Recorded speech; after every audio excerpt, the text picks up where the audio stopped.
नमस्कार दोस्तों, कैसे हैं आप लोग। अच्छे होंगे, स्वस्थ होंगे, बढ़िया से पढ़ रहे होंगे और देश दुनिया की खबरों के बारे में जागरूक हो रहे होंगे। इसी के साथ दोस्तों, आप लोगों को भारत को मिली जबरदस्त और अपार सफलता के लिए आप सभी लोगों को बहुत बहुत शुभकामनाएं। किस कंटेक्स्ट में सर? अरे आप लोगों को पता नहीं है, हमारा मिशन चंद्रयान 3 सफलतापूर्वक चंद्रमा के दक्षिणी ध्रुव पर उतर गया है।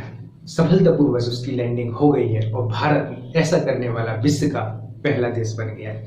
तो आप सभी लोगों को इसके लिए दिल से हार्दिक शुभकामनाएं, हार्दिक बधाई, बहुत बहुत बधाई। आप लोग देखें कि अब हमारा चंद्रमा किस तरीके से अब हमारा चंद्रयान 3 किस तरीके से चंद्रमा की सतह के बारे में हमको जानकारियां देगा। उसके गूढ़ रहस्यों को हम समझने का प्रयास करेंगे, उनके गूढ़ रहस्यों को वो सुलझाने का प्रयास करेगा कि आखिर चंद्रमा पर है क्या वहां। जैसे अभी जितने यान गए हैं, है ना, उनसे हम लोग जान पाए हैं कि वहां पर पानी है कि बर्फ है कि कैसा वहां का एटमॉस्फेयर है। अब ये भारत ऐसा करने वाला पहला देश है जिसने दक्षिण ध्रुव पर अपना चंद्रयान भेजा है दोस्तों। तो आज हम लोग जानने का प्रयास करते हैं चंद्रयान 3 के बारे में, और इसको मिली अपार सफलता के लिए, इसको मिली अद्भुत सफलता के लिए, ट्रेमेंडस सक्सेस के लिए आप सभी लोगों को हार्दिक बधाई। हालांकि हम लोग तो चंद्रयान 2 में ही सफल होने वाले थे, बट कुछ तकनीकी खराबी के कारण सफल होते होते हम थोड़े से बच गए थे।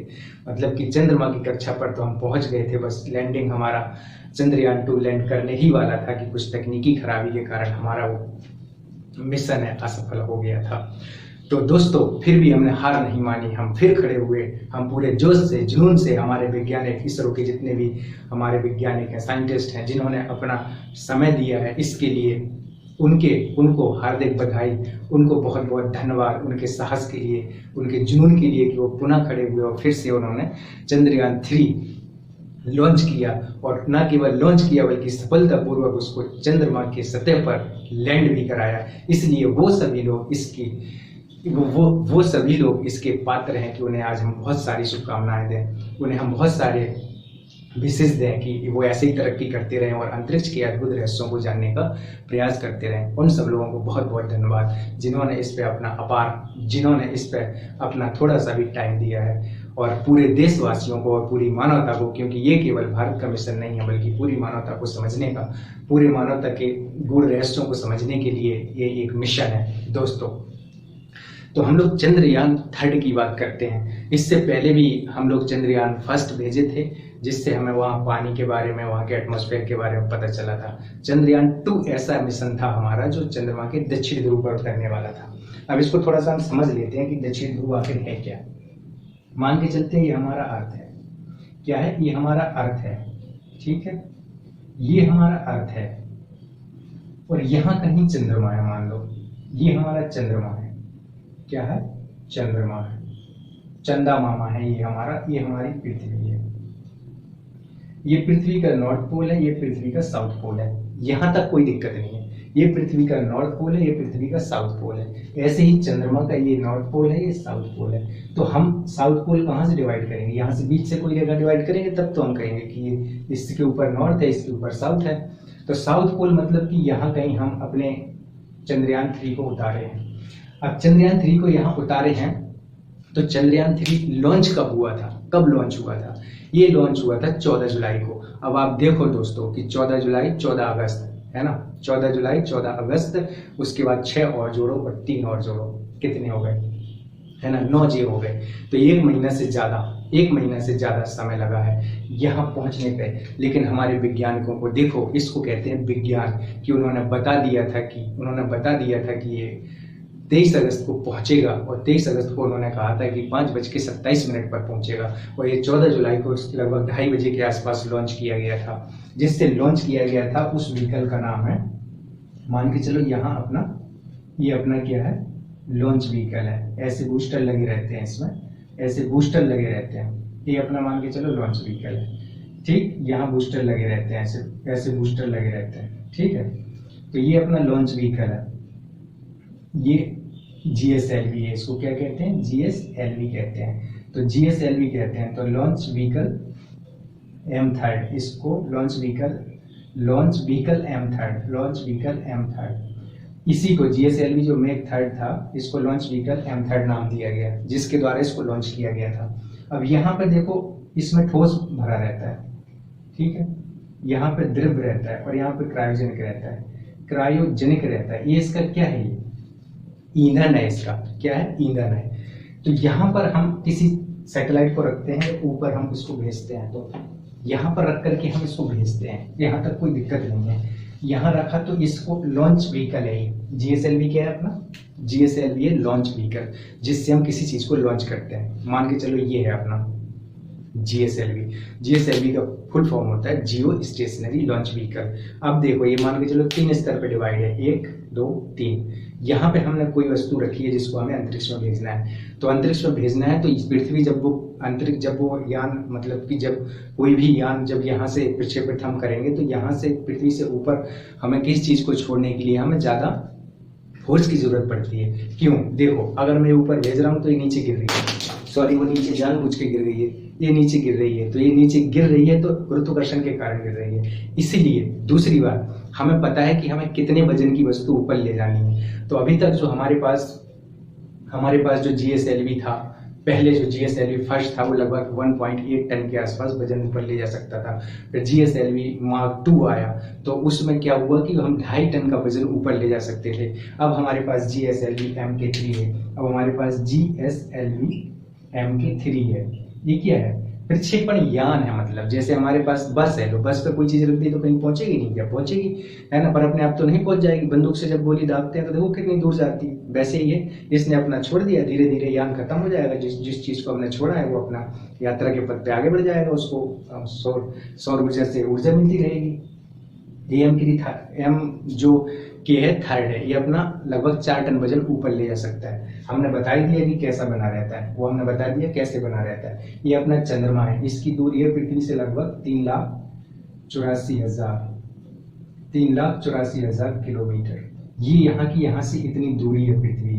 अब कोई भी अगर हमने सैटेलाइट भेजा है या कोई भी हम लोगों ने यान भेजा है, जो हमने चंद्रयान 3 भेजा, तो पहले वो इसके कक्षा के चक्कर लगाएगा, फिर ऐसे ना जा करके ऐसे जाएगा, ऐसा पथ होगा उसका, फिर इसको घूम के फिर यहाँ पे हमें उसको उतारना है। जब हमें यहाँ पे उसको उतारना है तो वो सॉफ्ट लैंडिंग है, क्योंकि एक तो है कि कोई वस्तु फेंक दो तो वो गिर जाएगी, और दूसरी है कि ऐसे उतरेगा। जैसे आपने कल अगर आप देख रहे हो चंद्रयान, तो कितना गजब तरीके से उतरा है, और हम लोग इस ऐतिहासिक पल के साक्षी हैं, हम लोगों ने देखा उतरते हुए। सो ये हमारे लिए गर्व की बात है कि हम लोग एक इतिहास जब रच रहा था भारत, तब हम उसको दृश्य देख रहे थे। मान के चलो कि ये कोई सैटेलाइट है, ठीक है, ये कोई सैटेलाइट है, तो यहाँ पर ये उतर रहा है, तो ये ऐसे उतर रहा है जैसे आराम से उसको हम रख रहे हैं, ऐसे आराम से रख रहे हैं उसको, ऊपर से ऐसे रख रहे हैं। ये सॉफ्ट लैंडिंग होती है। और कोई चीज है ऐसे फेंक दो तो वो तो कैसे जाएगी भाई, ऐसे फेंक दो तो वो सॉफ्ट लैंडिंग थोड़ी ना होगी। इसको हम सैटेलाइट को आराम से बिठा रहे हैं, यहाँ पर क्या कर रहे हैं, आराम से बिठा रहे हैं। तो जो हमारा चंद्रयान 3 है, इसमें लैंडर विक्रम है, इसमें जो लैंडर है वो विक्रम है, ठीक है, इसमें जो लैंडर है वो क्या है, विक्रम है। इसको हमने विक्रम नाम दिया था, क्या नाम दिया था, विक्रम। लैंडर को हमने विक्रम नाम दिया था। और रोवर को हमने प्रज्ञान नाम दिया था। यहाँ तक तो कोई दिक्कत है नहीं। अब क्या होता है, जब वो लैंडिंग कर जाएगा विक्रम, तो उसके अंदर से रोवर निकलेगा। उसके अंदर से क्या निकलेगा, रोवर, और उसमें 4 पहिए लगे होंगे, और वो जा करके इधर उधर घूमेगा, और उसमें ऐसी मशीनें लगी होंगी जो वहां की सतह की जानकारी हमें देगा। मतलब वहां का फिजिक्स है, वहां के भौतिक तत्व क्या है, रासायनिक तत्व क्या है, वहां पे मिनरल्स कैसे हैं, वहां क्या क्या चीजें पाई जाती हैं, वहां पे एटमॉस्फेयर कैसा है, उसकी फोटो भी खींच के भेजेगा और हमें वहां की जानकारी देगा। जैसे कहते हैं ना कि उतरने के, वो लैंडिंग करने के बाद शायद एक मैसेज दिया गया था कि अब हम चंद्रमा की सतह पर पहुंच चुके हैं, इसके लिए बहुत बहुत धन्यवाद। तो हमने भी कहा था आपको एक बहुत बहुत धन्यवाद, आप बहुत अच्छे से उतर चुके हैं, है ना, चंद्रमा की सतह पर। और भारत ऐसा करने वाला दुनिया का पहला देश बन गया है, जिसने दक्षिण ध्रुव पर अपना सैटेलाइट को, अपने मतलब कि चंद्रयान को उतारा है। तो क्या इससे पहले किसी ने नहीं वहां पे उतारा, प्रयास किए लेकिन लोग सक्सेस नहीं हुए।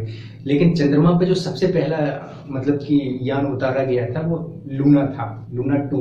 लूना फर्स्ट था जो चंद्रमा के बगल से होकर के गया था। इसके बाद 1960 के दशक में तो चंद्रमा पर हमें पता ही है कि अपोलो मिशन भेजा गया था और वहां पर मानव सहित यान गया था और मानव भी चंद्रमा की सतह पर उतर करके आया था। वहां से कुछ मिट्टी भी लेकर के आए थे, जिससे कि हम जानने का प्रयास करते हैं कि वहाँ की मिट्टी में कौन कौन से तत्व रहते हैं, कौन कौन से मिनरल्स हैं, उनमें कौन कौन सी चीजें हैं। तो ये हम लोग जानने का प्रयास किए थे दोस्तों, किए थे ना। तो एक चीज आप जान गए कि ये है हमारा चंद्रमा और ये है हमारी पृथ्वी। और चंद्रमा क्या कर रहा है कि पृथ्वी के चक्कर लगा रहा है, पृथ्वी के चक्कर लगा रहा है, इसलिए पृथ्वी का उपग्रह है। चंद्रमा पृथ्वी के चक्कर लगा रहा है, इसलिए पृथ्वी का क्या है, उपग्रह है। पृथ्वी का उपग्रह है क्योंकि पृथ्वी के चक्कर लगा रहा है। कौन, चंद्रमा। चंद्रमा जब पृथ्वी के चक्कर लगा रहा है तो इसका उपग्रह हो जाएगा। मान के चलिए अपनी अर्थ है, ठीक है, ये अपनी अर्थ है।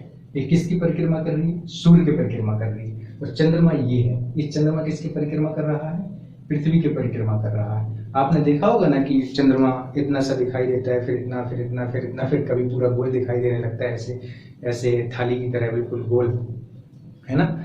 तो ये किसकी परिक्रमा कर रहा है, अर्थ की। और एक चीज और जानने वाली है दोस्तों कि जो अर्थ है, जो हमारा चंद्रमा है ना, उसका खुद का प्रकाश नहीं है, यहाँ तक कि ग्रहों का भी खुद का प्रकाश नहीं है। तो वो चमकते कैसे हैं, चंद्रमा में तो इतनी रोशनी आती है, कैसे उसका प्रकाश नहीं होगा।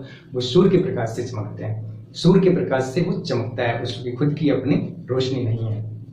तो दोस्तों हम लोग जाने चंद्रयान 3 के बारे में। चंद्रयान 3 क्या है, एक मिशन है चंद्रमा का, जिसपे हमें चंद्रमा पे भेजा है। क्यों भेजा है, क्योंकि वहां की हमें खोजबीन करनी है, चंद्रमा के गुण रहस्यों को सुलझाना है, जानना है चंद्रमा के बारे में, चंद्रमा की मिट्टी के बारे में जानना है, वहाँ के अर्थ के बारे में जानना है, केमिकल्स के बारे में जानना है, वहाँ पे जो भौतिक तथ्य है, रासायनिक तथ्य है, उनके बारे में जानना है। इसलिए हम लोगों ने ये प्रयास किया कि हम चंद्रमा पर जाना है। आप देख रहे थे ना कि कल हमारे माननीय प्रधानमंत्री कह रहे थे कि अब चंदा मामा दूर के नहीं, अब चंदा मामा टूर के हैं। अब वहां पे हम टूर करेंगे, अब हम देखेंगे कि चंद्रमा पर आखिर है क्या चीज है। ये ब्रह्मांड अनंत है, असीमित है, इसके बारे में आज तक हम ज्यादा जानकारी नहीं कलेक्ट कर पाए हैं। अपने अपने वैज्ञानिक इस पर आज भी रिसर्च एवं अनुसंधान कर रहे हैं कि आखिर ब्रह्मांड बना कैसे होगा, ग्रहों पर है क्या। जैसे अब मंगल ग्रह है, बृहस्पति ग्रह है, इनके अपने उपग्रह हैं। जैसे अपना चंद्रमा प्राकृतिक उपग्रह है, वैसे ही चंद्रमा, वैसे ही बृहस्पति के उपग्रह हैं, शनि के उपग्रह हैं जो शनि की परिक्रमा करते हैं। पर चंद्रमा पृथ्वी का एकमात्र उपग्रह है, एकमात्र प्राकृतिक उपग्रह है। बाकी हम लोग सैटेलाइट भेजते रहते हैं, तो सैटेलाइट हम लोग भेजते रहते हैं, तो किस लिए भेजते रहते हैं, ताकि हमें पृथ्वी के एटमॉस्फेयर के बारे में पता चल सके। तो ये चंद्रमा है, इसकी पृथ्वी से दूरी 3,84,000 किलोमीटर के आसपास है। अब आप सोचो कि किस गति से ये अपना चंद्रयान 3 गया होगा, कि हमारे वैज्ञानिकों ने कितनी सटीक जानकारी दी थी कि इतने बज के इतने टाइम पर पहुंचेगा। हालांकि वो 6 बजे के आसपास हम लोग देखते हैं कि हमें सफलता मिली है। और कल आप जश्न देख रहे होंगे कि पूरा देश अपना कैसे जश्न मना रहा था, और कैसे विश्व के बड़े बड़े अमेरिका, रसिया जैसे देश है, चाइना जैसे देश है, जो भी हम भारत को बधाई दे रहे थे कि आपकी सफलता के लिए, आपको मिली अपार सफलता के लिए, अद्भुत सफलता के लिए बहुत बहुत बधाई। आपने वो करके वो इतिहास रच दिया है जो आज तक विश्व में कोई नहीं रच पाया। तो दोस्तों ये हम लोगों के लिए गर्व की बात है। और यहाँ हम लोग देखते हैं कि किस प्रकार से भारत ने इतिहास रचा और किस प्रकार से चंद्रयान चंद्रमा पर उतरा। आप लोगों ने देखा कि उसमें एक लैंडर है, उसमें एक रोवर है जो वहां पर उतरा है। वो वहां की जानकारियों को कलेक्ट करेगा। जानकारी हमारे इसरो जो अपना इंडियन स्पेस रिसर्च ऑर्गेनाइजेशन है, सारी जानकारी वहां आएंगी और हम लोग इसके गूढ़ रहस्यों को समझने का प्रयास करेंगे। Thank you very much. आप इसी तरीके से जुड़े रहिए, जानते रहिए, सीखते रहिए और अपने आसपास की चीजों से जागरूक होते रहिए दोस्तों। ठीक है, that's all for my side. मुझे लगता है शायद मैं आप लोगों को समझा पाया हूं कि चंद्रयान मिशन क्या है और चंद्रयान मिशन क्यों भेजा गया। चंद्रयान मिशन सीधी सी बात है क्यों भेजा गया, खोजबीन के लिए भेजा गया, रिसर्च के लिए भेजा गया। वहां पर हम जान पाए कि चंद्रमा पर वहां का चीजें हैं कैसी। Thank you, like, share and subscribe.